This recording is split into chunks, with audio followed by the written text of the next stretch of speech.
Hello guys, स्वागत है आपका हमारे YouTube channel free coaching class में, जहां मैं आपके लिए लेके आया हूं करंट अफेयर्स की नेक्स्ट वीडियो। तो चलिए वीडियो शुरू करते हैं।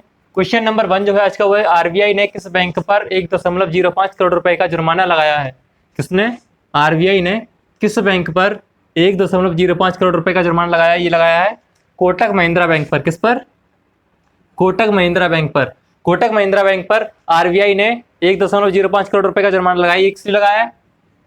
आरबीआई ने कोटक महिंद्रा बैंक को पर्यवेक्षक मूल्यांकन में, किसमें?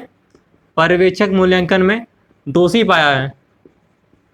आरबीआई ने कोटक महिंद्रा बैंक को पर्यवेक्षक मूल्यांकन में दोषी पाया है, इसलिए आरबीआई ने 1.05 करोड़ रुपए का मौद्रिक जुर्माना, क्या 1.05 करोड़ रुपए का मौद्रिक जुर्माना जो लगाया है वो किस पर लगाया है? कोटक महिंद्रा बैंक पर। कोटक महिंद्रा बैंक के बारे में जानना चाहें तो कोटक महिंद्रा बैंक की स्थापना जो हुई थी वो थी फरवरी 2003 में। कहाँ? फरवरी 2003 में। किसकी? कोटक महिंद्रा बैंक की जो स्थापना हुई थी फरवरी 2003 में। संस्थापक कौन है? संस्थापक हैं उदय कोटक। उदय कोटक संस्थापक हैं और एमडी एंड सीईओ कौन है? ये भी उदय कोटक ही है। कौन? उदय कोटक। संस्थापक कौन है? संस्थापक है उदय कोटक और एमडी एंड सीईओ भी कौन है? उदय कोटक। कोटक महिंद्रा बैंक की स्थापना कब हुई थी? स्थापना हुई थी फरवरी 2003 में। संस्थापक कौन है? संस्थापक है उदय कोटक। और मुख्यालय का है? मुख्यालय इसका मुंबई महाराष्ट्र। कहाँ पर? मुंबई महाराष्ट्र में। मुंबई जो है वो क्या है? भारत की आर्थिक राजधानी। भारत की आर्थिक राजधानी। मुंबई को भारत की आर्थिक राजधानी भी बोला जाता है। किसको? मुंबई को। तो किसने लगाया ये? आरबीआई ने। आरबीआई के बारे में जानना चाहे तो आरबीआई की फुल फॉर्म क्या है? Reserve bank of India. Reserve bank of India. Reserve bank of India. Reserve bank of India ने कोटक महिंद्रा बैंक पर 1.05 करोड़ रुपए का जुर्माना लगाया है। किस लिए? पर्यवेक्षक मूल्यांकन में दोषी पाए जाने के लिए 1.05 करोड़ रुपए का मौद्रिक जुर्माना लगाया है। किस पर? कोटक महिंद्रा बैंक पर। आरबीआई की फुल फॉर्म क्या है? आरबीआई की फुल फॉर्म है reserve bank of India. Reserve bank of India, जिसकी स्थापना हुई थी 1 अप्रैल 1935 को। 1 अप्रैल 1935 को स्थापना हुई थी। किसकी? आरबीआई की। गवर्नर कौन है? गवर्नर है शक्तिकांत दास। गवर्नर कौन है? शक्तिकांत दास। ये इसके गवर्नर है। किसके? आरबीआई के। और इसका मुख्यालय भी क्या है? इसका मुख्यालय भी मुंबई में है। मुख्यालय कहाँ है? मुख्यालय है मुंबई में। तो क्वेश्चन क्या था? क्वेश्चन था आरबीआई ने किस बैंक पर 1.05 करोड़ रुपए का जुर्माना लगाया है? ये जो लगाया है वो लगाया है कोटक महिंद्रा बैंक पर। आरबीआई ने 2 बैंकों पर, एक तो कोटक महिंद्रा बैंक पर और एक इंडसलैंड बैंक पर। इंडसलैंड बैंक पर इस पर कितना लगाया है? इस पर लगाया है 1 करोड़ रुपए, मतलब लगभग 1 करोड़ रुपए का जुर्माना जो लगाया गया है आरबीआई द्वारा। ये लगाया गया 2 बैंकों पर, इंडसलैंड बैंक पर और कोटक महिंद्रा बैंक पर। तो क्वेश्चन क्या था? क्वेश्चन था आरबीआई ने किस बैंक पर 1.05 करोड़ रुपए का जुर्माना लगाया? ये लगाया है कोटक महिंद्रा बैंक पर।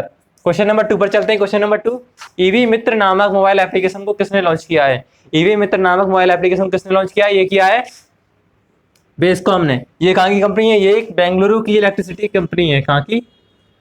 बेंगलोर की इलेक्ट्रिसिटी कंपनी है। बेंगलोर की इलेक्ट्रिसिटी कंपनी है जिसने ईवी मित्र नामक मोबाइल एप्लीकेशन को लॉन्च किया है। ये किस लिए किया है? ये किया है ईवी मतलब इलेक्ट्रिक व्हीकल जो होते हैं उनके चार्जिंग स्टेशनों के बारे में जानकारी देने के लिए। किसके लिए? Charging station. जो इलेक्ट्रिक व्हीकल होते हैं उनके चार्जिंग स्टेशन के बारे में जानकारी देने के लिए। कहां पर? कर्नाटक में। कहां पर? कर्नाटक में। तो ईवी मित्र नामक मोबाइल एप्लीकेशन किसने लॉन्च किया? ये किया है बेस्कॉम ने। बेस्कॉम यानी Bangalore electricity supply company.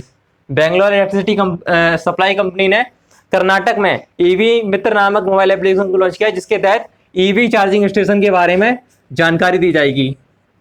EV charging station के बारे में जानकारी दी जाएगी। कर्नाटक जो है वो कर्नाटक की राजधानी क्या है? राजधानी है बेंगलोर। मतलब जो बेंगलोर है वो किसकी राजधानी है? कर्नाटक की। बेंगलोर कहाँ की राजधानी है? कर्नाटक की। और बेंगलोर जो है वो भारत का तीसरा सबसे बड़ा शहर है। भारत का तीसरा सबसे बड़ा शहर कौन सा है? बेंगलोर। कर्नाटक की राजधानी क्या है? कर्नाटक की राजधानी बेंगलोर है। और 5वां सबसे बड़ा महानगरीय क्षेत्र कौन सा है? वो भी क्या है? बेंगलोर। 5वां सबसे बड़ा महानगरीय क्षेत्र कौन सा है? बेंगलोर। भारत की सिलिकॉन वैली या फिर भारत की आईटी राजधानी कौन सी है? ये भी कौन सी है? बेंगलोर। भारत की आईटी राजधानी या फिर भारत की सिलिकॉन वैली, ये भी क्या है, बेंगलोर। और कर्नाटक की राजधानी क्या है, कर्नाटक की राजधानी है बेंगलोर। तीसरा सबसे बड़ा शहर कौन सा है, बेंगलोर। पांचवें सबसे बड़ा महानगरीय क्षेत्र कौन सा है, ये भी है बेंगलोर। तो क्वेश्चन क्या था, क्वेश्चन था ईवी मित्र नामक मोबाइल एप्लीकेशन को किसने लॉन्च किया है, ये किया है बेस्कॉम।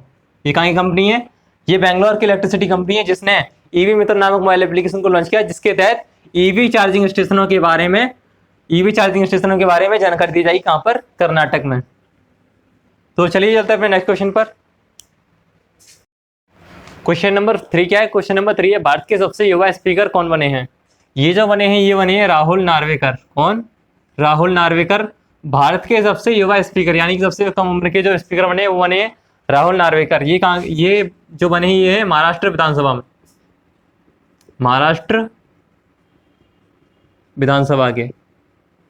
विधानसभा के सबसे कम उम्र के स्पीकर कौन बने हैं, राहुल नार्वेकर।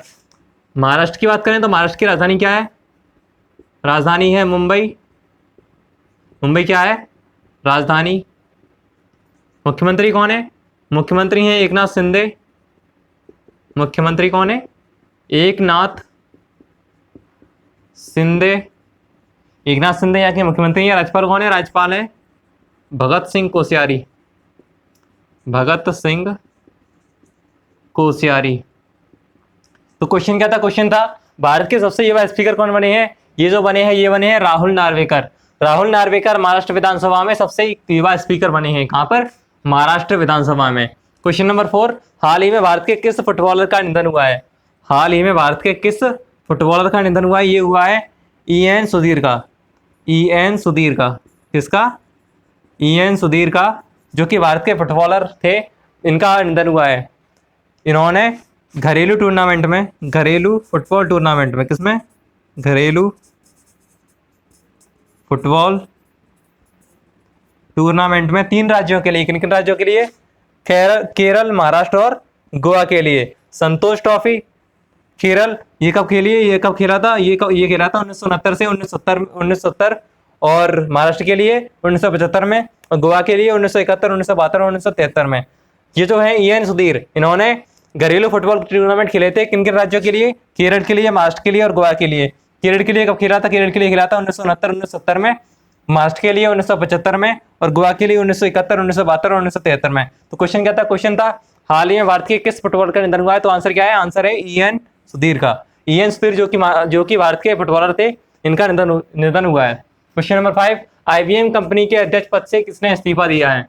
IBM कंपनी के अध्यक्ष पद से किसने इस्तीफा दिया है, ये दिया है जेम्स मून व्हाइटहर्स्ट ने। जेम्स M व्हाइटहर्स्ट या फिर जेम्स मून व्हाइटहर्स्ट ने अध्यक्ष पद से इस्तीफा दिया है, किसके, IBM के। IBM जो है वो USA की कंपनी है, कहाँ की, USA की कंपनी है, USA की बहुराष्ट्रीय कंपनी है, कौन सी, IBM, जिसकी फुल फॉर्म होती है international business machines corporation.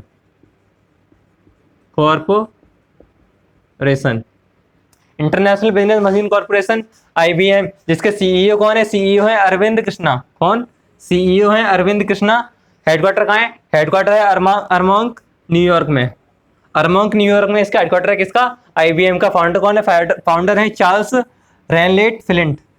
Charles रैनलेट flint किसके संस्थापक हैं, IBM के। संस्थापक या फिर फाउंडर किसके, IBM के। स्थापना कब हुई थी, स्थापना हुई थी इसकी 16 जून 1911 को। 16 जून 1911 को स्थापना हुई थी किसकी, IBM की। IBM मतलब इंटरनेशनल बिजनेस मशीन, जो कि USA की बहुराष्ट्रीय कंपनी है। तो क्वेश्चन नंबर 5 क्या है, क्वेश्चन नंबर 5 है IBM कंपनी के अध्यक्ष पद से किसने इस्तीफा दिया, ये दिया है जेम्स मून व्हाइटहर्स्ट या फिर जेम्स M व्हाइटहर्स्ट ने। तो फिलहाल के लिए इतना ही, मिलते हैं अपने नेक्स्ट वीडियो में। वीडियो पसंद आई तो वीडियो को लाइक करें, शेयर करें।